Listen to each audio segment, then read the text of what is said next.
Hello and welcome, my friends and viewers, to this week's episode of Legendlore. Here we sit and talk about 5th edition Dungeons & Dragons, specifically monsters, characters, gods, magic items, adventures, and many more, all in hopes of educating new dungeon masters and players alike, while also providing advice and ideas for you to use at your tables. This week we will be going over Lathander the Morninglord, Forgotten Realms god of creativity, the dawn, renewal, birth, athletics, spring, self-perfection, vitality, and youth, as well as birth and fertility.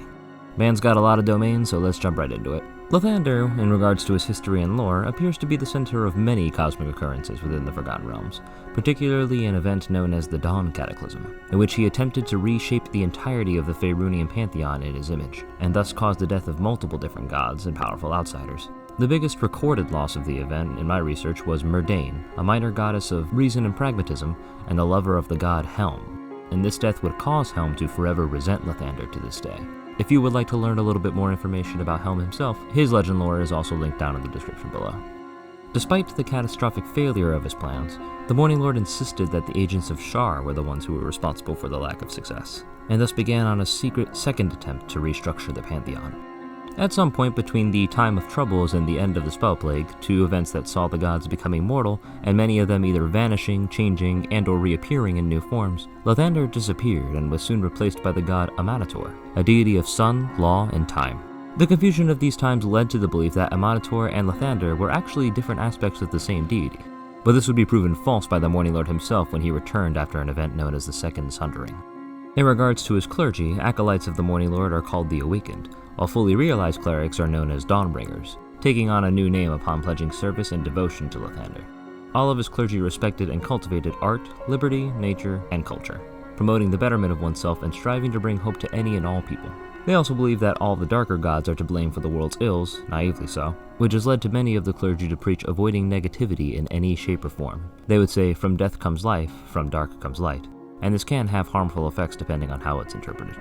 As mentioned before, some followers of Lathander insisted that he was in fact a reincarnation or depiction of the sun and time god Amanator, which led to conflict within his own church as many viewed this as heresy, while others may have agreed. As such, you can have worshippers on both sides who view the gods as either one or clearly very separate deities, which can lead to some very interesting roleplay moments. Two of the most popular divine orders under Lathander are the Order of the Sunsoul, a monastic order for which a whole subclass of the monk was named, and the Order of the Aster, a militant brotherhood dedicated to thwarting the efforts of gods like Bane, Shar, Talos, and the other dark deities.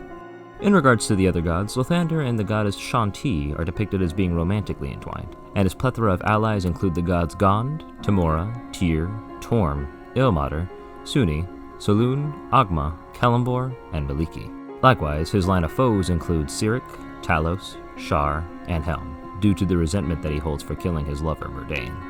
Now, you can definitely have Lathander be the traditional all-good god for your players, but my interpretation of Lathander is going to be widely different from how most people like to use him. When considering his past in regards to the Dawn Cataclysm, his tenets for avoiding negativity, and blaming all of the dark gods for the horrors of the world, I actually have come to view Lathander as a manipulative, charismatic, and narcissistic deity, who commands both the admiration and fear of his worshippers and the many gods, including his own lover, Shanti. His ultimate goal is to create a world that is utopian and perfect, burning away all forms of negativity, suffering, pain, and darkness. An ironic goal considering his last attempt caused the death and pain of so many. His clergy appears dogmatic and insistent that his way is the only way, and so I often portray Lathander as almost the anti-Palor, a sun god who is willing to do whatever it takes to make sure that people see his truth, fostering growth and creativity so long as they are within his bounds and sing his praises. And he commands both birth and self-renewal so that he can latch onto others and pull them all towards his path. The silence or ignorance of the other gods has possibly been earned by both the strength of his godly portfolio, as well as his willingness to do whatever it takes to accomplish his goals, never really accepting responsibility for the consequences of his actions and simply shifting the blame to other gods such as Shar and the others, as a true narcissist would do. It also appears that Lathander's biggest enemies are Shar and Helm, and so their clergies will almost instantly clash upon encountering one another. Shar's few worshippers would absolutely be a constant threat and nuisance, as they are with almost everyone, while the priests of Helm may believe that the Morninglord and his church to be arrogant, power-hungry, and ruthless.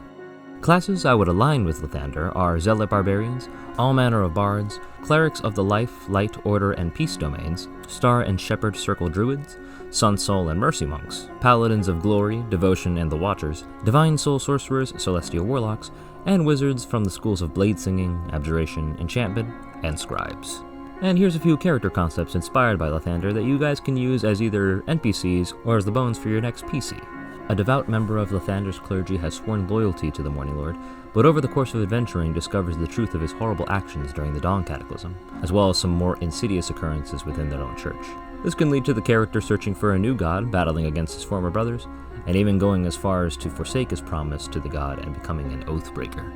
Now, whether you want to portray that as a fall from grace or a realization of the truth, that would be up to the player.